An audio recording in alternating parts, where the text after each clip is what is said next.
మరి నిలకడ మీద నిలబడుతుంది. అబద్ధం మరి ఒక మాట చెప్పగానే ఊరంతా తిరిగి వచ్చినట్టుగా నిజం గడప దాటక ముందు అబద్ధం ఊరంతా తిరిగి వచ్చినట్టుగా ఇలా రేవంత్ రెడ్డి చేసేటువంటి అనేక ప్రయత్నాలు, కుట్రలు, కుతంత్రాలు ఇవన్నీ కూడా మరి మనం అందరం చూస్తా ఉన్నాం. ఇవన్నీ కూడా నిజం నిలకడ మీద నిలబడుతుంది.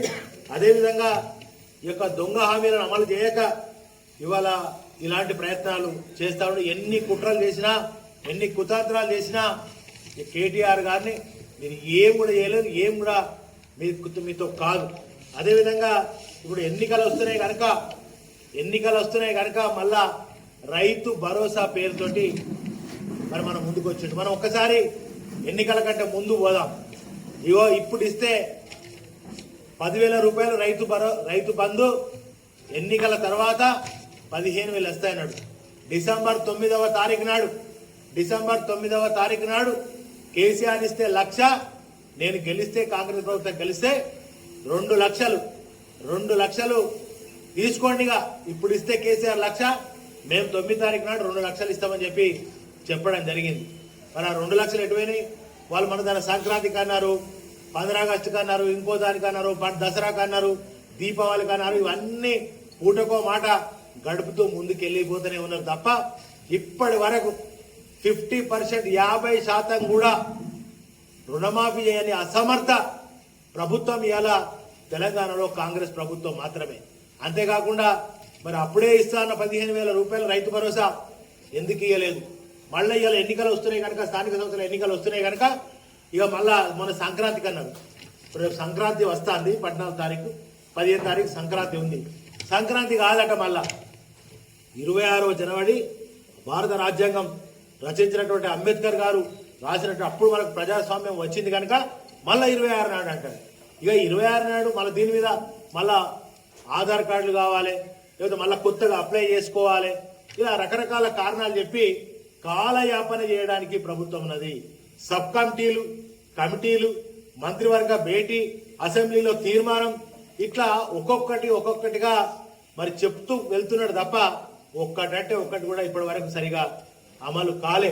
ఇప్పుడు కూడా రైతు భరోసా అమలయ్యే పరిస్థితిలో లేదు. రైతు భరోసా మీద మాకు నమ్మకం లేదు. ఎందుకంటే రుణమాఫీ చేస్తా అని అప్పుడు కొర్రీలు పెట్టి ఆ పాస్బుక్ అని, ఆధార్ కార్డు అని, రకరకాల కుటుంబంలో ఒక్కరికే అని అందరికి ఇస్తా అని చెప్పి, రైతులందరికీ ఇస్తా అని చెప్పి ఇలా 50% ఇచ్చేసాం. మళ్ళీ ఇవాళ కూడా రైతు సాగు యోగ్యమైనటువంటి భూములకు అన్నిటికీ ఇస్తా అని చెప్పి మళ్ళా అప్లికేషన్ పెట్టుకోమంటున్నాం. ఇలా నీకు దమ్ముంటే, చిత్తశుద్ధి ఉంటే గతంలో కేసీఆర్ గారి ప్రభుత్వం ఏదైతే రైతు బంధు అమలు చేసిందో లిస్టు ఉంది నీ దగ్గర ఆల్రెడీ.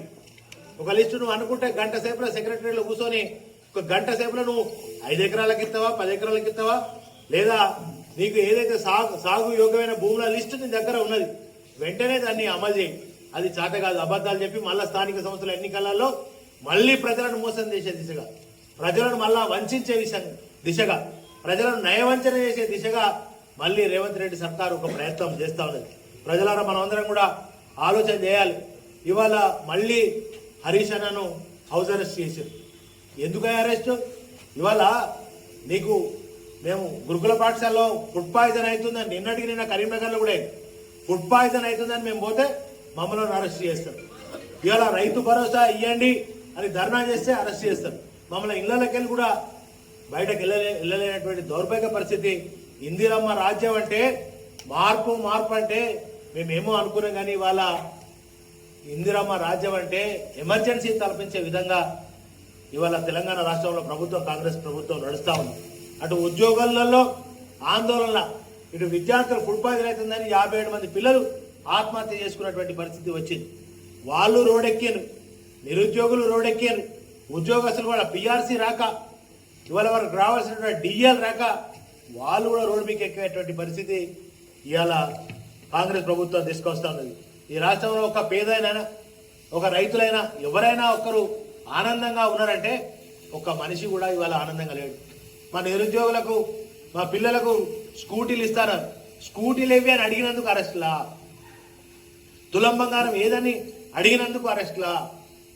అదేవిధంగా రైతు భరోసా ఇవ్వండి, రుణమాఫీ అందరికీ చేయండి అంటే అరెస్టులు చేస్తూ ఉన్నారు. ఈ అరెస్టులతోటి మమ్మల్ని ఆపలేరు. మీరు ఎన్ని కేసులు పెట్టినా, ఎన్ని ప్రయత్నాలు చేసినా ఎన్ని రకాల మేము తెలంగాణ కోసం కొట్లాడినటువంటి నిఖార్సైనటువంటి తెలంగాణ ఉద్యమకారులం, తెలంగాణ తెచ్చిన వాళ్ళం. తెచ్చిన తెలంగాణను ఎలా కాపాడుకోవాలనో మాకు తెలుసు. మీరందరూ కూడా రైతులారా ఒక్కసారి ఆలోచన చేయండి. కేసీఆర్ ఉన్నప్పుడు టన్ టన్ టన్ టన్ అని రైతు బంధు అకౌంట్లలో పడ్డది. ఇవాళ 2 పంటలు ఎగ్గొట్టిండు. 17,500 రూపాయలు ఒక్కొక్క ఎకరానికి ఒక్కొక్క రైతుకు ఇవాళ రేవంత్ రెడ్డి బకాయి ఉన్నాడు. ఇలా రైతులు ఊర్లలో, ఇలా నేను పేపర్లో టీవీలో చూసిన, ఊర్లలో 17,500 రూపాయలు మాకు బకాయి ఉన్నామని వాళ్ళే ఊర్లలో పోస్టర్లు వేసుకునేటువంటి పరిస్థితి వస్తూ ఉంది. కనుక నువ్వు ఇచ్చినటువంటి ప్రతి ఒక్క హామీ ఏదైతే ఉందో వాటిని అన్నింటినీ కూడా అమలు చేయాలి. ముఖ్యంగా ఇప్పుడు మా నియోజకవర్గంలో మరి యాసంగి పంటకు నీళ్లు నారాయణపూర్ రిజర్వాయర్లో తప్పకుండా విడుదల చేయాలని చెప్పి కోరుకుంటూ, మరి ఈ యొక్క గతంలో జరిగిన ఎలక్షన్లలో జరిగినటువంటి తుపాకీ రాముని మాటలు ఈ యొక్క ప్రజలందరూ తెలంగాణ రాష్ట్ర ప్రజలందరూ నమ్మని ఈ పాలన ప్రజాపాలన కాదు. ఇది ఎటువంటి పాలన అంటే ఇది తుపాకీ రాముని పాలన. ఇది ఎటువంటి పాలన అంటే ఇది ఒక దౌర్భాగ్యపు పాలన. 70 ఏళ్ల స్వతంత్ర భారతంలో వాళ్ళే 55 ఏళ్ళు పాలన చేసి గోదావరి నీళ్ళు ఒక చుక్క కూడా ఇయ్యలేకపోయారు. రైతు బంధు ఇయ్యలేకపోయారు.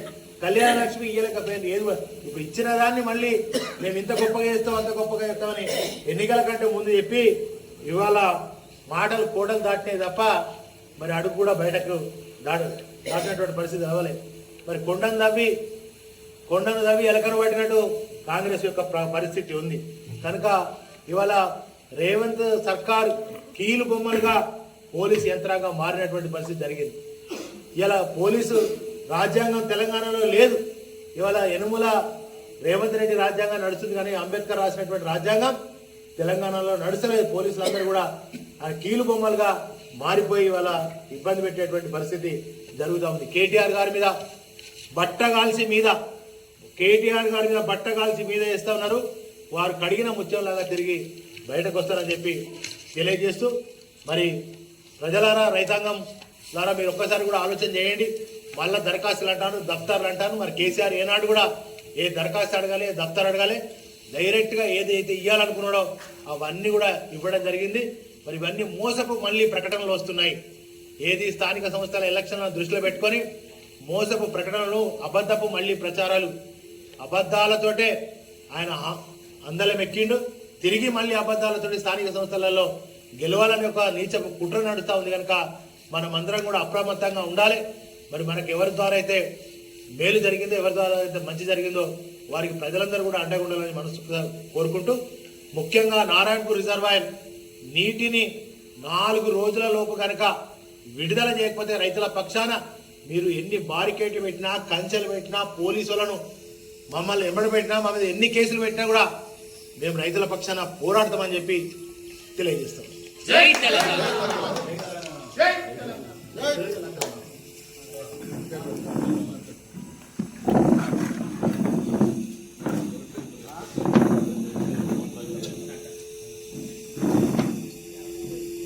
ఫోటో తీసుకుంటే